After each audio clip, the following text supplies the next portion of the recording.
In this video, explaining about introduction of fraction.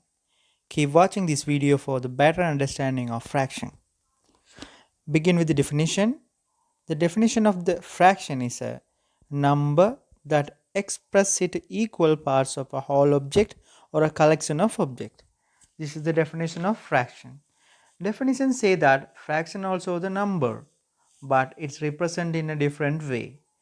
It's part over whole. For example, 2/5, 1/4. Look at the definition. Fraction can express two situations. One in a whole object, second one the collection of object. Let's discuss one by one. Let's see how to represent a fraction in an object. So using a one circle, I will divide into this circle into four equal parts and set it out one portion. Then the way of writing a fraction is a part over whole. So according to that, in this circle, third portion is 1 and the whole parts is 4. Finally, fraction of the circle become a 1/4. So this is the way of writing fraction.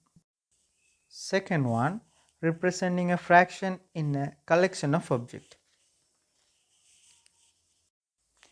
In here there are few emojis and happy emojis are 3 and unhappy emojis are 2. Then I want to represent this collection as a fraction. First I want to look it out the total number of emojis availability. That's a 5. Then I can say happy emojis represent 3/5 and unhappy emojis represent 2/5.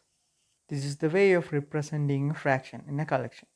So next, here's the two fractions, 1/4 and 3/5.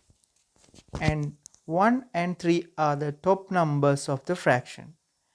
These two numbers, it means the top numbers have a special name. We call that numerator. Same like 4 and 5 are the bottom number of these two fractions. The 4, 5, it means bottom number also have a special name for in fraction. We call that denominator. Okay, finally, when writing a fraction, the object should be divided into equal parts. Otherwise, we cannot write a fraction for unequal parts of the objects.